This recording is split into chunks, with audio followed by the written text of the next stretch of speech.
Hi, welcome to Three Questions with. I got my friend Lyndsay with us. Hey, Lyndsay, welcome to the show. Hey, Kevin, thanks for having me. So, Lyndsay, I want to kind of go in a little bit of a different direction today as a coach. One of the things you must hear, because I hear it all the time, is, God, I wish I had the courage to leave my job and start my own business. But then here comes all the buts. You know they're coming, but Yeah. I got a mortgage, I got two kids, I got this, I got that, and they're afraid to pull the trigger. Now, that's something you've done in your life. You've walked away from corporate life to start your own business. Could you give me a bit of the background of the story? Sure. So quick background is I was corporate for, 17 years. Most of the time, which I felt pretty unsatisfied, unfulfilled, dreading work really most of the time. But caught up in, the definition of success that was outside of me, right? The one that is defined by generally our society. And so felt this, I guess, need to follow that and to fit in and to do what I should.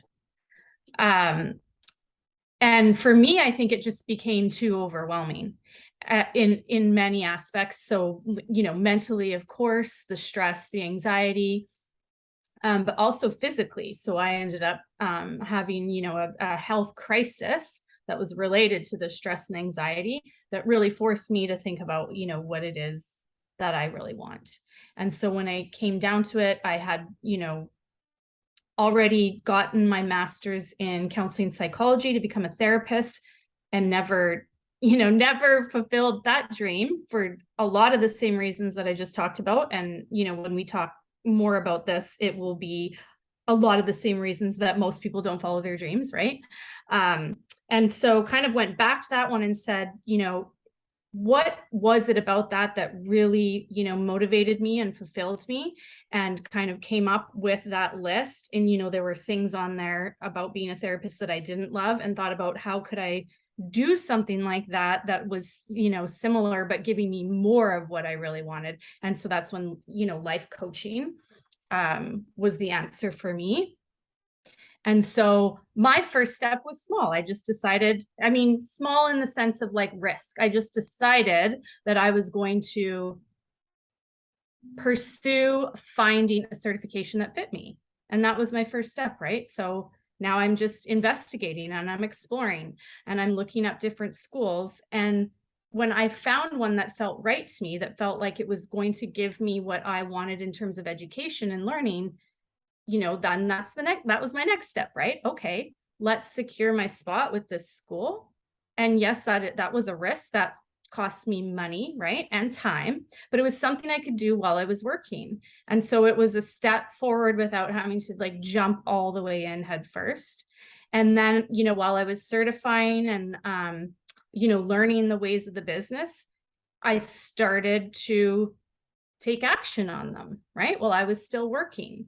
And so it just kept going like this for a number of months, probably close to a year, until I came to the place where I was like, you know what?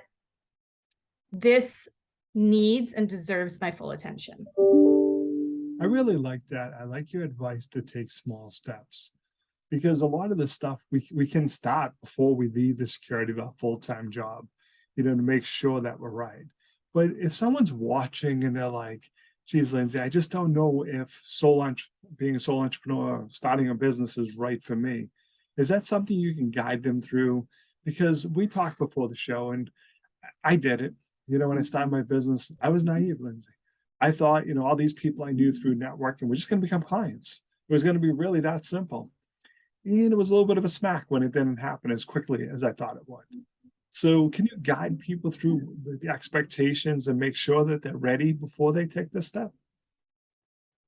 Yeah, for sure. So I have a couple answers to that question, I guess. So the first one is, I just want to touch on the security aspect. And, as a coach, I try to help people with the understanding of security comes from within, and it comes from the thoughts that we have about security. And so really it's starting there. And that sounds very elusive to a lot of people, but I work with people on defining what is security for you and realizing that security isn't actually given to you by someone else. It's not given to you by a corporation. They've not signed away, they've not signed anything saying we promise to be loyal and provide you security. Anything can happen at any time. So it's deciding, is security for you in another company where they are basically drumming up the business for you, and then you're taking it and just doing the actions required to, continue that. So they're in control of, right, getting the customers and the sales, and then you've got a certain task? Or is security for you owning the task of finding your clients, finding your business, doing it in a way that feels good to you, having the hours that you want, and being completely in charge of how much you make based on what you want to put in. So I think we'll just start there. And there's not a right answer. You need to decide which one means secure to you. And note that when you decide that, if there's any reason you make the decision based in fear or inadequacy or any of these things, you might want to reevaluate, because typically those are just your, I call primitive brain kicking in to keep you safe. So it's really not your authentic voice. But if you really like your reasons for saying, yes, corporate America does feel secure to me, then that's kind of step one. The second way I'll answer that question is entrepreneurship, if you've never done it before, is like a beast on its own, and it's nothing like corporate America, right? I mean, I know you know this. And so what you need to have is, I don't know if a big enough why is the right way to describe it, but your why for wanting to do whatever it is you're going to do in your business needs to be so powerful for you that you can draw on that in times when like shit gets tough, because it will, right? If you think you're going to leave corporate America to start your own business and feel joy, excitement, contentment, whatever your words are, every day, all day, like then you've missed the boat entirely, right? When we go out to do big things, new things, even though they inspire us and they really fulfill us, it is going to be uncomfortable all the time, in a way that's much different than the discomfort you feel from being in corporate and at a job that you might hate. So first, it's like, know that you're trading discomforts, right? There is a trade. It's not going from good to, or from bad to good. That's not the way it works. It is just a trade for discomfort. On one hand, your discomfort might be keeping you stuck, keeping you from evolving and growing as a person. And on the other hand, perhaps it's going to push you to become like the fullest version of yourself.